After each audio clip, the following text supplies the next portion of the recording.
To introduce myself, my name is Robert Ost. I am the director of the Council of Sustainable Leaders, a roundtable organization made up of a number of different sustainability focused organizations on campus, working together to support each other and kind of have a bigger voice for sustainability at the state. So we put on the Sustainability Showcase, giving faculty and guest speakers an opportunity to present their work, their experiences, and how it relates to different aspects of sustainability. This week we're really fortunate to have Deborah Nardone, the director of Clearwater Conservancy, join us today. Although she is not faculty on campus, she has great experience in terms of watershed conservation, and really excited to hear some of the work that she has done in her role with Clearwater Conservancy. So if you haven't gotten food already, it looks like we have some extras, so feel free to go back up and take some. We also have fully compostable everything, so feel free to dump that in the proper receptacles in the green bins kind of throughout. And lastly, I guess we'll get started. So please give it up for Penn. Thank you. I didn't have far to travel. Clearwater Conservancy is a state college-based land trust, though we work in the center and the surrounding counties. Can you all hear me okay in the back? I know it's kind of echoey in here. You're all good. And I'm lucky enough to have I grew up in Pennsylvania. I grew up in the northeastern corner of Pennsylvania, in the Wilkes-Barre-Scranton area. And my mountains were waste coal and my streams were orange because of acid line drainage. And it wasn't until I got the chance to go to college, I went to undergrad not far from here at Juniata, and I went to Penn State for graduate school, where I really fell in love with central Pennsylvania. I fell in love with the fact that you could be, deep in the woods in 5 minutes flat. You could be on a world-renowned trout stream in 2 minutes flat. And that even though you have the culture of, a growing city, you could immediately have the amenities of living a very rural life. So that's part of the reason why I'm here and why I continue to stay here. I'm privileged enough to have a job with Clearwater Conservancy. I act as their executive director. Our mission is to try and find the best beautiful places that we can conserve in perpetuity while increasing and improving water quality here in the heart of the mountains of central Pennsylvania. What I wanted to talk to you a little bit about today is I know many of you have come to several of these so far and the future ones. I'm sure you're getting a look at many of the national and global issues impacting sustainability. What I'd like to talk to you about is what you can do here locally and the kind of sustainability work that's happening at a time when much of our attention and our focus and probably our anxiety looks at the state, the national, and the global issues. There is so much being done here to ensure that we have a local, sustainable, resilient community that protects our natural resources. So I'm going to talk to you about one specific project in particular that I think reflects truly the definition of what sustainability is about. But quick and before I get started too deep into the project work, I want to introduce you to Clearwater Conservancy. We're a nationally accredited land trust, much like universities get accreditation for best practices. Land trusts do the same. We are based here in State College. We have over 1,400 members and supporters. We have well over 4,000 volunteers that come out regularly to help us on projects. And our focus, we try and capture and implement our mission through 5 primary mechanisms or tools, and that's conserving the best and most critical habitats, protecting our drinking water resources, helping restore the stream quality here, engaging youth and the public through getting them hands-on, feet wet, fingers dirty in the natural ecosystem, and providing educational opportunities for our youth. Today I'm going to talk a little bit about one of our biggest projects in Clearwater history. We've been around since 1980, and though we are 37 years young, that is pretty young in the world of land trusts. And we are a growing nonprofit, and the Slab Cabin Run Initiative, which is the project I'm going to talk to you a little bit about, is the biggest financial undertaking in Clearwater's history. And we're quite proud to be in the final stages of implementing this important project. This project I'm going to talk about focuses really on these first 3 areas for Clearwater. So I talked to you a little bit about why I love this place. Why do you guys love this place? Squirrels. Because of sports, okay. Squirrels. Oh, squirrel, they said because of sports. Squirrels. Why else do you love this place? It's so green and lots of trees. That view. You got it. I love that view too. Why else? Why do you love this place? The initiatives they take to stay green.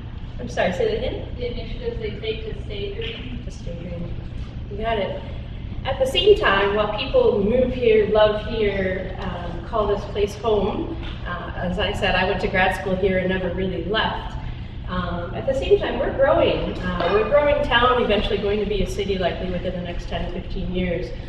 We grow one new family a day. 3.5 people move here to permanently live in the State College region. And so it's important that we look at not only how we're growing sustainably, but that the resources that feed our love of this place are protected. And one of the tools we use most often at Clearwater is a conservation easement.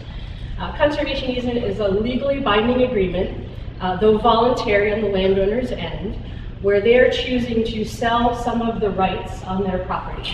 They still own the property, they still live on the property, they still use the property.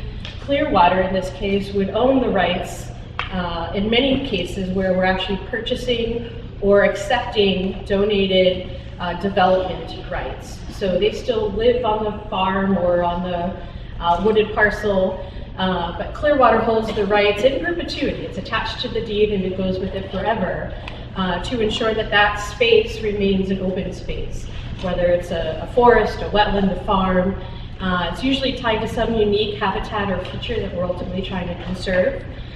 There's other programs in the county that are similar. You might be familiar with the Ag Preservation Program.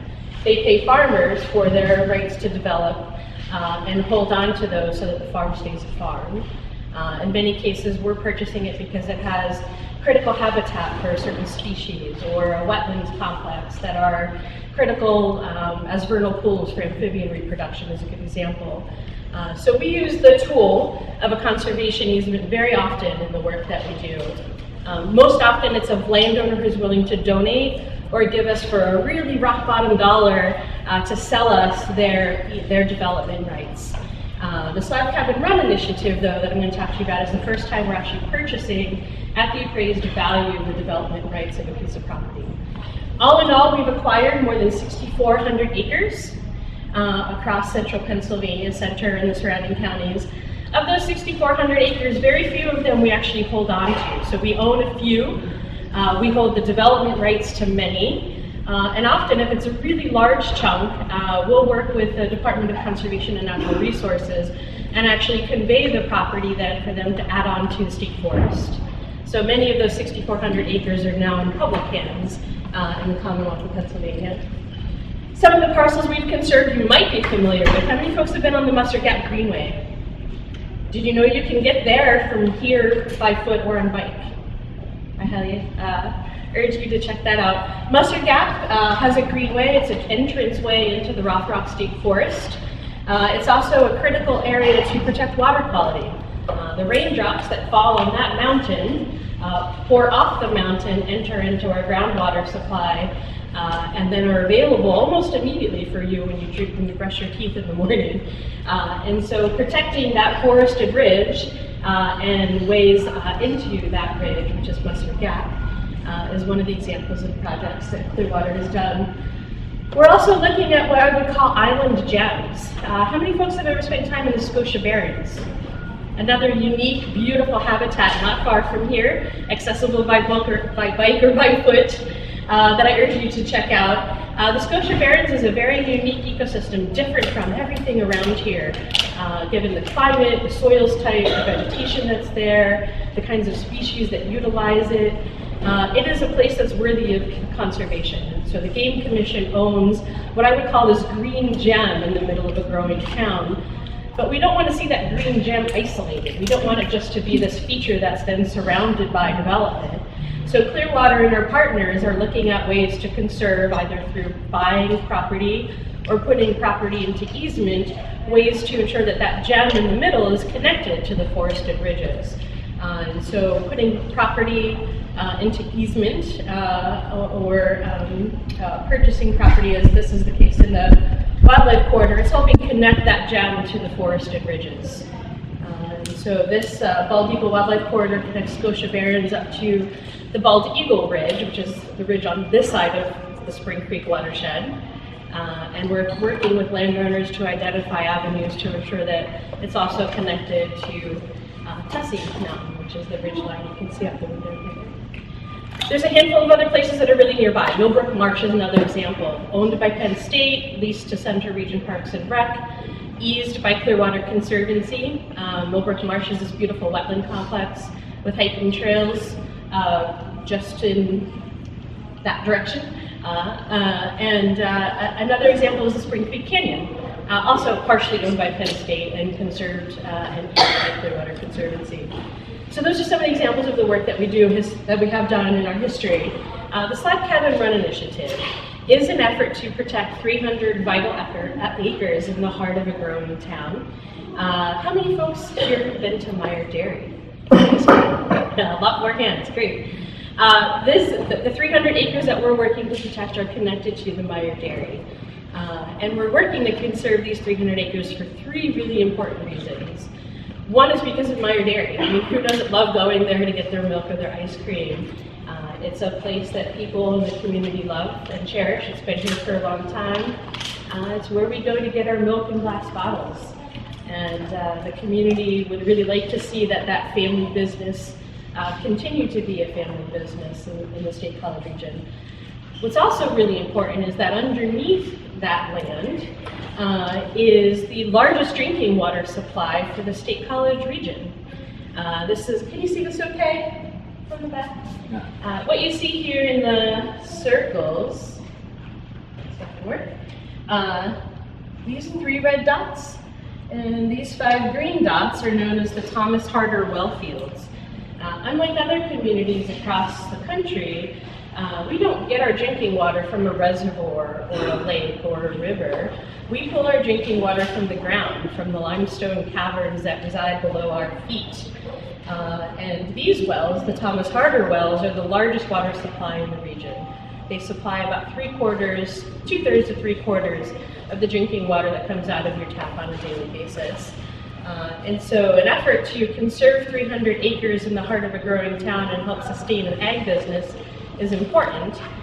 As important, or more important, honestly, is protecting the land masses that surround those wells, so to ensure that they don't become contaminated. And we recognize that investing in land conservation now is a much cheaper avenue than having to worry about a water filtration plant 5 years from now in the cost of tens of millions of dollars. So for us, it's about proactive source water protection. I alluded to a little bit about the water coming off of the mountains, and you may all be familiar with this concept already, but we have the Spring Creek watershed, which is when a raindrop falls, it ends up in the Spring Creek stream and heads eventually down to the Chesapeake Bay, which is everything that's outlined here in yellow is the Spring Creek watershed. Everything that's outlined here in black, though, is our groundwater watershed. Again, it's very unusual that your surface water watershed is different from your groundwater watershed. But a raindrop that falls in the Gatesburg Ridge ends up going towards ultimately Belfont at the beach, where it's withdrawn and utilized for drinking water. All of the land that you see here that's forested is part of Rock Forest. Everything that's outlined here in red. Those raindrops fall and either enter into the stream or they fall into sinkholes that eventually travel underground through limestone caverns back into these water wells.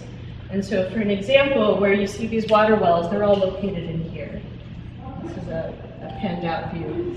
So you can see the arrows, that's the direction of where groundwater is flowing towards. That is the drinking water supply for this region. The boundary, so I showed you this close-up version of the wells. This is the boundary, the groundwater, what they call the groundwater recharge zone for those wells. This would be Pine Grove Mills in here. This is Rock Forest. This is up as you're heading down through 7 Stars and Route 550. Everything that's within that black and white perimeter is what heads towards the Thomas Harder well fields.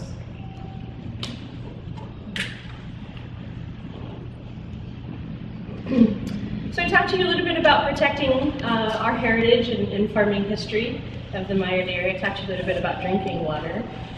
The third reason why we're working to conserve these 300 acres is that's a perfect opportunity to improve the water quality of a Class A brown trout stream known as the Slab Cabin, which is why we call this effort the Slab Cabin Initiative. It is as I said, a very good, wild, naturally reproducing brown trout stream that feeds into Spring Creek, which is also a very well-known, nationally renowned trout stream. And so through this project, we're working hand in hand to take areas of farmland out of production, establish rigorous riparian buffers along the stream, and installing stream habitat that increase a brown trout's ability to thrive and survive in those streams. So we'll be working with more than 50 acres of land to adequately reestablish them as riparian buffers, forested buffers along the stream to help increase the temperature issues that Slab Cabin faces and also the water quality that the Slab Cabin run faces. There's a state law, and actually it's a federal law that the state is required to implement as part of the Chesapeake Bay Agreement, where all of the states that are in the Chesapeake Bay have to meet rules to reduce the amount of sediment, the amount of erosion, sediment and erosion, nitrogen and phosphorus that are entering streams. And so the municipalities in this area are looking at ways to identify ways to reduce their nutrient contribution to streams. And one way is to do it through restoration, through stream restoration. And so through these efforts, we're partnering with Ferguson Township, College Township, State College Borough, Cotton Township, all of the municipalities that make up something called the MS4 region, that's in stormwater. All of those municipalities will benefit from the restoration that we're doing on this farm. We'll be able to give the municipalities nutrient offsets in order to comply with a statewide rule that they have to meet. And so it's been a very unique partnership working closely with the municipalities and their engineers to design an easement that is giving the municipalities benefit for meeting national and local rules. If you've never been to Meyer Dairy, take a trip. So, I talked about the 3 reasons why we're working to conserve these 300 acres. Let me tell you a little bit about how we're doing this. So I talked about this is the first time we're purchasing the development rights of a farm. And so essentially what we're going to do is we have the farmland appraised. Usually conservation easement is about 60% of the appraised value of land. So if it costs $1 million, us purchasing their development rights, us owning their development rights is about $600,000 of that total appraised value of land. Okay, so in this case, there's 2 families that we're working closely with. The Everhart family owns everything that's in the red. The Meyer Dairy owns everything here that's in yellow. And what we'll be doing is we'll be purchasing the development rights of the Everhart family farm. At the same time, then, we'll be purchasing the development rights of the Meyer Dairy family. And after we purchase the easements, the Meyer family will purchase the conserved value of the Everhart farm.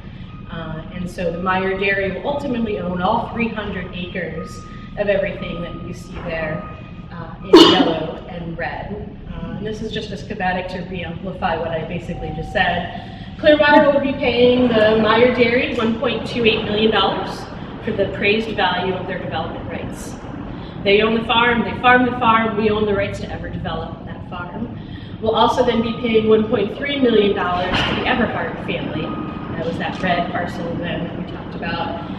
At completion then, once the easements are in place and the property is conserved, the Meyer family will purchase the Everhart farm for the residual value of about $940,000, ultimately ending up with the Meyer family owning the land, farming the farm, and Clearwater holding the rights to ever to forever ensure that it remains as farmland or open space. It's costing us about $2.75 million total. We have $2.58 million in the cost to actually purchase the development rights. The remaining is surveying, legal, all those kinds of fees that we're tacking on. So we set out to make this project happen last October. October 28th, we announced the Slab Cabin Run initiative and a 10-month effort to raise $2.75 million from the community. Luckily, I have one of my board members here who's also a professor, Kellyanne Foster, sitting there in the corner. My board was crazy enough to say yes and to re-emphasize, one, the importance of this project, but two, that we knew we had a community that would stand behind conserving this property, even though it had a very large price tag that made us a little uncomfortable. Over those 10 months, we've been able to raise $1.24 million from the municipalities. We have State College Water Authority, who understands that protecting drinking water is an important part of their work, who contributed $760,000. College, Ferguson, Harris, Patton, and State College Borough were the remaining municipalities that all contributed significantly to help us make this effort happen. And so if and when you ever, as part of your coursework, end up having to go to planning commission meetings or municipality meetings, I highly urge you to thank them. They're investing public dollars, much like they invest public dollars in infrastructure, bringing business, doing, community beautification. They're equally investing, or at least considering investment in things like land conservation. And I think that we're pretty darn lucky to live in a place where they have the finances available to contribute to something as important as this. We've received one big foundation grant for $750,000. And the rest has been individuals. It's been $5, $10, $50, $5,000 checks from the community that we've received over the last 10 months to make up the remaining $700,000 plus. The good news is that we're on target to hit the fundraising goal. And we have officially set a closing date for September 26th with the Meyer and the Everhart family. So we're less than 2 weeks out to finally making this project a reality. So I wanted to just quickly bring up a couple of these maps. When we do a conservation easement, I've talked a lot about the community support and why we're doing this. On the back end is lots and lots of negotiations with attorneys, with engineers, with the landowners about what actually goes in the conservation easement, what they can do on their property, what they can't do on their property. The way conservation easements are written is that if you identify something that is allowed on the property, that then allows them to do what they need to do, but everything else is explicitly prohibited. And so increasing the footprint of impervious surface, allowing for subdivision, new homes, new barns, nutrient management, all of those things, unless explicitly allowed in the easement, would be prohibited. And so the family has to really think hard about what not only do they need to do to farm today, but what future generations need in order to farm in the future. So we set context for what's allowed and not allowed on the properties. We do this by setting something that's called highest protection, standard protection, and minimal protection zones. As you can assume, highest protection is what is the most stringent. And on the Meyer farm, it's everything that's in red here. That is the stream buffer corridor that will be taking out of ag production and putting buffers on. Minimum is 150 feet on either side of the stream, though we have much more than 150 of those places, which is the scientifically accepted buffer width to maximize water quality protection the state tries to adopt. Everything that's in yellow here is minimal protection, and that again has requirements as to the amount of impervious surface that's allowed, no new footprints, no new buildings, they're still included in the easement. But this is where their house, where their barn, where their manure storage is, their hay storage. This is an area that's heavily used, therefore it doesn't have the stringent protections.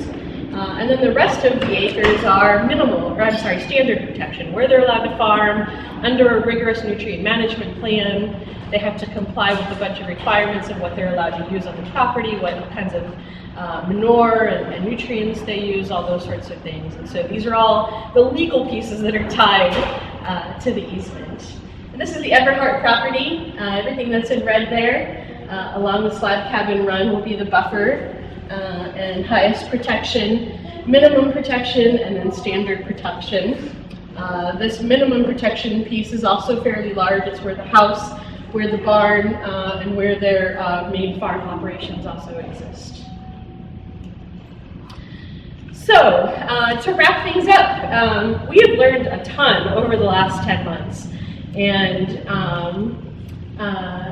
much of it is thinking and analysis that we had to do going into this effort.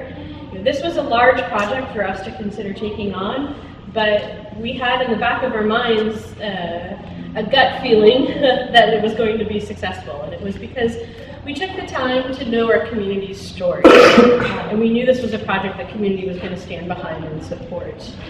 We knew the history, how much beloved the Meyer Dairy is, and people want to see it continue. We knew that there were a lot of shared values. People really care about water quality, the landscape that is here, and continuing to see that beautiful landscape exist. And each piece of this puzzle, whether it was water quality, whether it was stream restoration, whether it was keeping a rural ag business in business, each of these pieces resonated differently with people, but we knew that these were all values that our community shared. We also understood the controversies. Toll Brothers is a great example. And so we knew that people were cognizant and talking about source water protection in the community. And so this was a proactive approach to allow for land conservation to happen that was proactive rather than reactive. And last, we also knew the affections of people in the community and the support that we had. Design, we really built this project then around those values, and we found lots of different ways for people to join in. And so I talked a lot about the municipalities and a couple of large donors who have helped us make this project happen.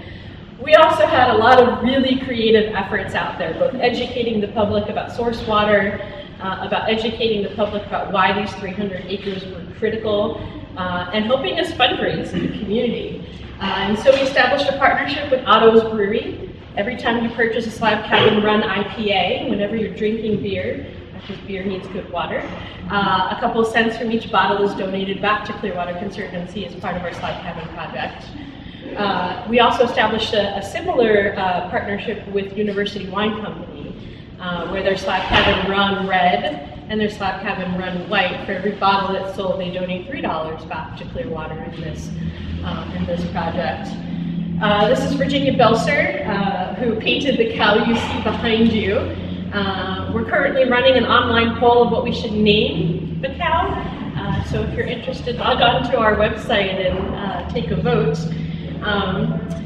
She lives in a village that is right next to the Slab Cabin properties, and so they did a big community-wide yard sale, and all of the proceeds from the yard sale came back to Clearwater as an effort. And for a couple of dollars during the yard sale, you can get your picture taken with what they were calling Bessie that day, but with the cow in the backdrop.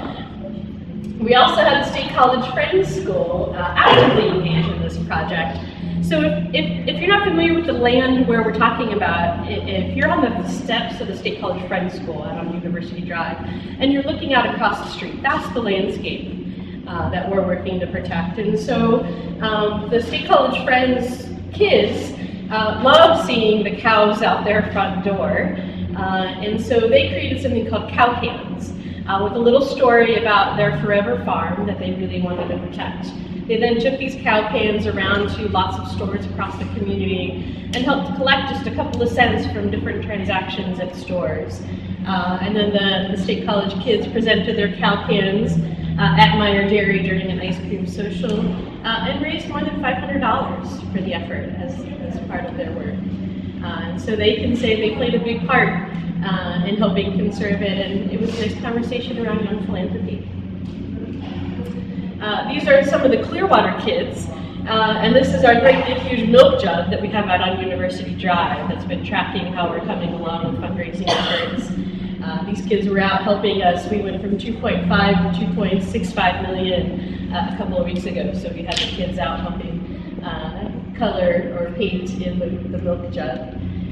And another unique way that the community is engaging around this effort is this is the beginnings of a beautiful painting by a local artist named Jennifer Kane. She's an on-plein air painter where she goes out and paints on site. And she's in the process of doing a series of Meyer Dairy paintings, of which we'll auction off at one of our big fundraisers in February, known as the Art and Chocolate Winter Gala. So this is a very early glimpse at one of her beautiful paintings, one of her beautiful watercolor paintings. And you know, so it's not only important for us to be thinking about, okay, what is the critical place we want to protect? How are we going to protect it? How are we going to raise the funds to protect it? The next then phase is thinking about how you steward the land that we're working on.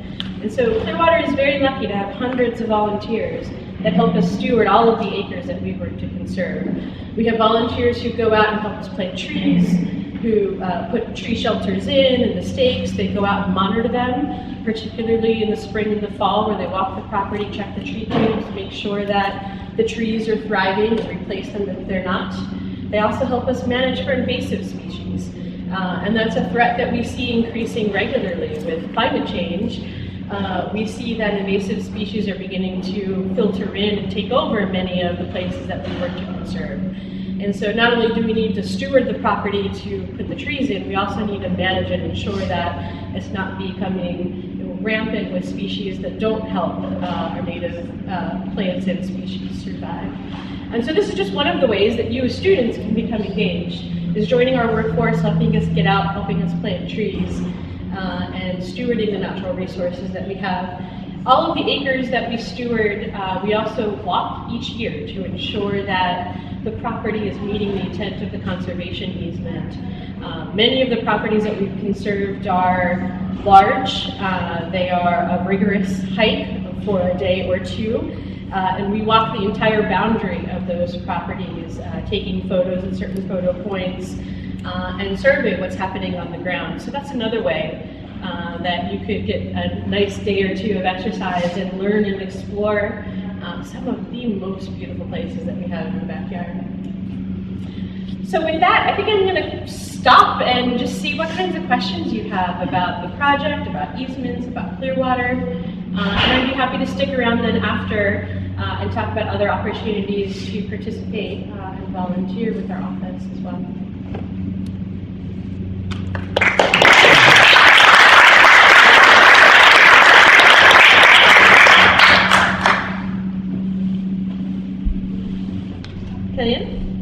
I was just going to say, you mentioned real briefly about the one of our several different events over the year, the For the Love of Art and Chocolate. So I help round up the chocolate part of that. So we've got a lot of. Anyway, this is end of January, beginning of February. I forget the date this year. So this year's February 9th. It's a terrible evening of wine, beer, chocolate, and art. And it's a wonderful opportunity to network with other folks in the community who share the same kinds of conservation values that you do. So you guys are all enjoying gourmet delicacies donated by local restaurants, all of which contain some form of chocolate. All the money goes to... And all the money comes back to help operate Clearwater Conservancy. Got it. So I have two questions.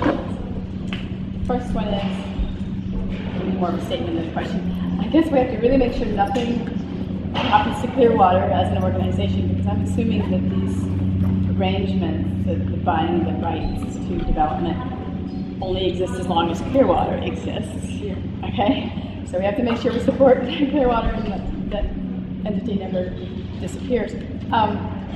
But my second question, and pardon my ignorance, is there a role that Clearwater can play in the toll house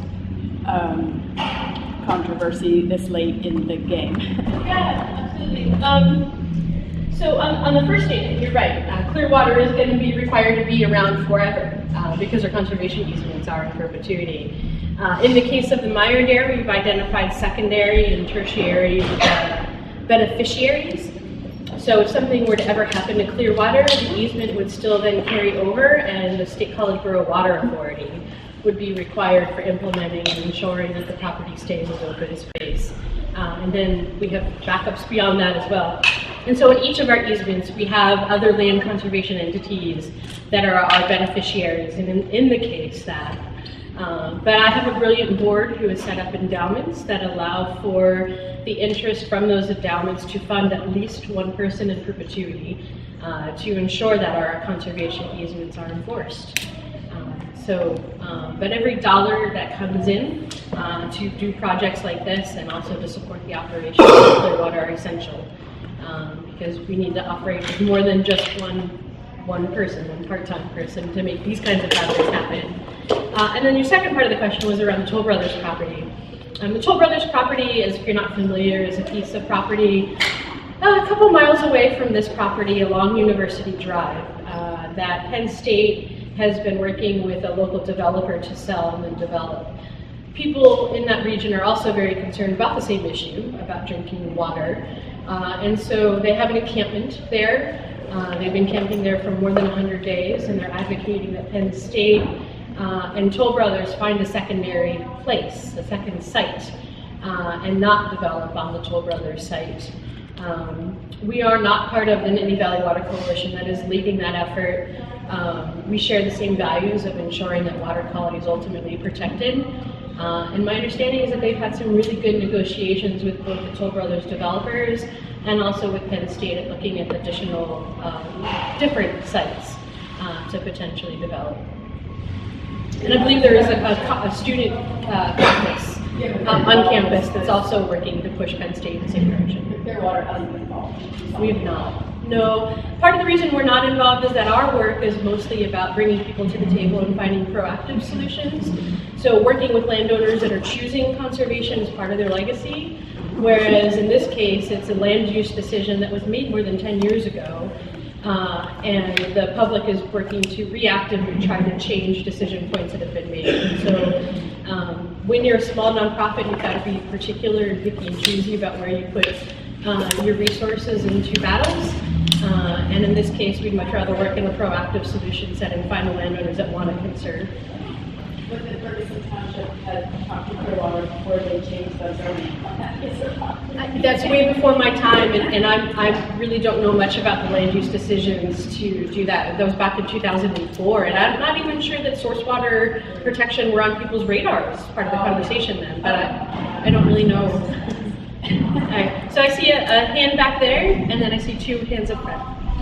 I just want to ask, farming is really hard work, so the current farmer of Meyer Dairy moves on, and the children don't want to take it. What happens to the land if it's not really farmed? So whomever owns the land, whether it's in Meyer Dairy hands or whomever purchases it thereafter, the land is required to remain in farm or open space forever. And what's allowed to happen on those parcels is explicitly outlined in the easements. So, even in 100 years from now, it can't be converted to anything but open space and farmland. Behind you. You say a little about Groundwater maybe working with Penn State or maybe college landscape architecture or native landscapes and residential properties, and if there's anything up here on campus of Penn State or Penn State properties, more supportive of native habitats. So Clearwater employs professional staff and a whole arm of professional volunteers that are helping us identify and manage our properties that we have easements on to ensure that they're native species. Many of them we're planting as pollinator friendly places. Much of the grants that we receive in order to do those have very specific native planting lists and things like that. Places, private industry, private companies such as the State College Elks, golf course, which is now Mountain View, we've worked very closely to establish buffers with them and ensure that they've got pollinators along stretches of Spring Creek, even though they have lots of open golf course space surrounding them. So that's a couple of examples of where we're partnering with both the experts in the community, like partnered with Penn State on the Greenway, the Muscle Gap Greenway. That was a really important partnership with Penn State, and also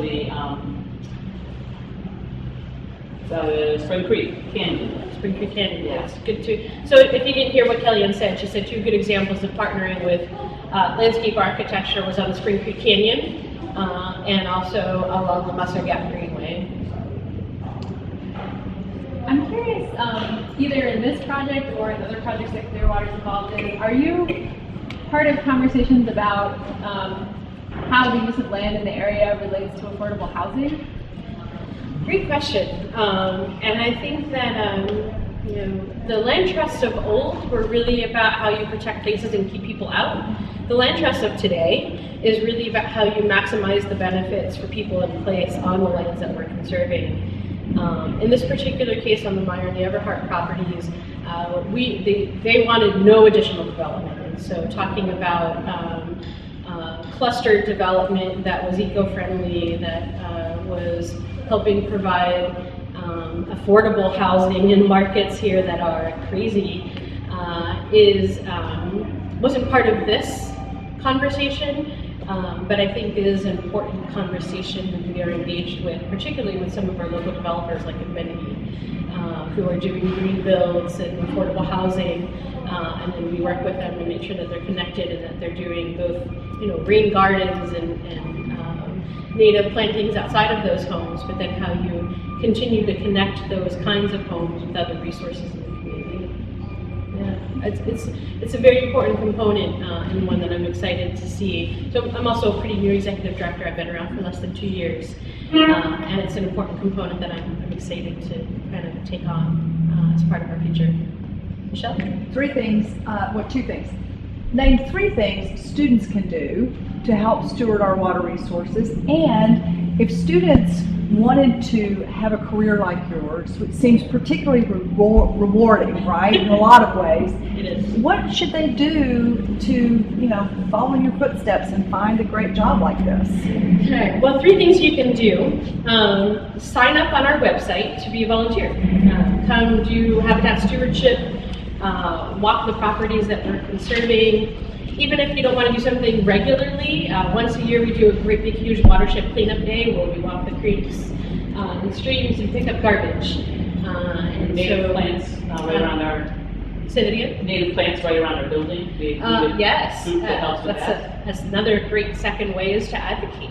Advocate here on campus and in the community for things like pollinator native planting gardens throughout campus, ensuring that there's adequate connectivity from the campus to all of these beautiful places that we enjoy. Staying engaged in whatever, whether it's a member of Clearwater or a member of many of the conservation or community organizations we have here, I think is a second way to engage. And then just helping us spread the word about projects like this. So we have opportunities to both get people outside through outreach and education. We do once a month, we do outings to explore different places. So come out on a hike with us, biking, paddling, caving. We have lots of different opportunities once a month with a program called Adventures in Conservation. And then this past summer, every Wednesday and Sunday, we were out exploring a different ecosystem across the community. So there's opportunities for you to join us through a program that's called Centered Outdoors to learn a little bit more about the places that are right in your backyard that you might not know about. And then the second part of your question was how people can do work like this. Honestly, some of my most cherished moments in this world have been because I've had really good mentors. From the time I was a freshman at Juniata College to all of the time I was here at Penn State, I was engaged in internships in my field, and I worked hand in hand with some people that were incredible, that were movers and shakers, that were bold and brilliant, I learned so much about what I wanted to do and where I wanted to be from those people. So, you know, being at Penn State is great, being at Juniata was great, taking classes is great. So much of what I learned, though, came from experiences and people. And that really helped shape the creativity and innovation that I see happening, not only in Clearwater, but across the state when it comes to trying to be a leader in sustainability and conservation. Thank you. Thanks for joining us.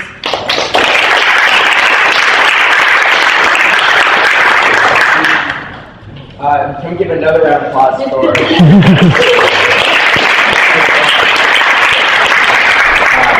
A few other reminders. I hope you guys all had a great time today. It was really interesting hearing about some of her work. If you're interested in coming back, we have Dr. Rachel Brennan from the College of Engineering coming for next week. If you want to be guaranteed free lunch, please RSVP online at pennstatecsl.com. And then you click the Showcases tab and RSVP for all the remaining speakers. Also, feel free to once again come post all your food materials and stuff. And lastly, feel free to talk to each other, talk again with Deb, and kind of network and use this time to get to know some of the other people here today. Thanks so much. Feel free to come up if you have any other questions.